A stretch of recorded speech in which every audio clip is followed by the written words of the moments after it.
එරුවන් සරණයි. මහ වනාන්තරයක් වර්ධනය වෙන බොහෝම නිහඬයි. බීජයක් මලක් කළා, මලක් ගසක් කළා, ගසක් වනයක් කළා, පරිවර්තනය වෙන්නේ කිසිම ශබ්දයක්. නමුත් ඒ වනයේ ගහ කඩා වැටෙනකොට එක මහා ශබ්දයකින් ලෝකෙට ජීවිතය අපේ සැබෑ වර්ධනය, ශක්තිය, සාර්ථකත්වය කියන දේවල් නිහඬව ගොඩනැගෙන තියෙනවා. නමුත් මේ බිඳවැටෙන කෝපය, ගැටුම් බොහෝ විට බොහෝ ශබ්දයෙන් පිරී අපි කතා කරන වචන රිදී වගේ වටිනා වෙන්න පුළුවන්. ඒවට සැනසීමක් දීමට වගේම තුවාලයක් කරන්න හැකියාවක් තියෙනවා. නමුත් නිහඬ බව හරියට රත්තරන්කි. ඒ මොකක් නිසාද? නිහඬ බව තුළ පවතින්නේ පාලනය, ප්‍රඥාව, සංසුන්කම.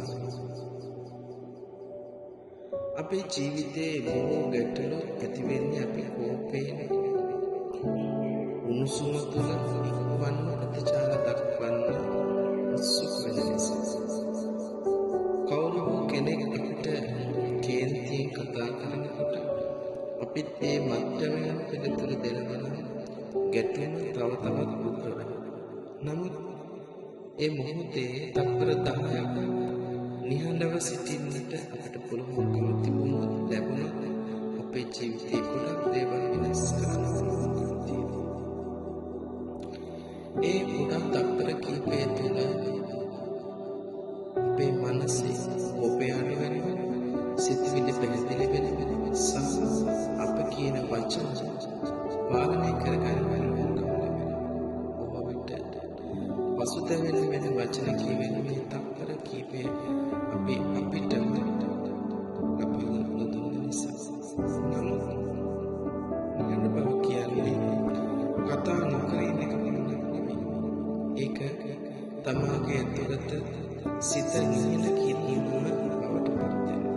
අපි බොහෝ දෙනා බාහිරව නිහඬව සිටිනවා. නමුත් ඇතුළත අතීතය ගැන පසුතැවීම, අනාගතය ගැන පියවීම, වෙනත් අයගේ කෝපය සහ තමන් පිළිබඳ අවිශ්වාසය, මේ සියල්ල අපේ මනස තුළ නොපවතින සංවාදයක් විදිහට කරගෙන යනවා. මෙවැනි මනසක් තුළ සැනසීමක් හොයන්න පුළුවන්කමක් නැහැ. පැහැදිලි භාවයක් හොයන්න පුළුවන්කමක් නැහැ. ඒ නිසා සැබෑ නිහඬ බව කියලා කියන්නේ මනස තුළ ඇතිවන අසීමිත සත්‍යව නිවන සංසුන් සහ පැහැදිලි අවස්ථාවක් නිර්මාණය කරගෙන නිහඬ මනසක් එක්ක ජීවිතයේ තීරණ ගන්න හඳින් හිතා ඔහු ඇය ප්‍රශ්න වලට කලබල නොවී මුහුණ දෙනවා. ඒ වගේම ඔවුන්ගේ ප්‍රතිචාර හැඟීම් බොහොම පැහැදිලි, තීව්‍රයි. ඒ නිසා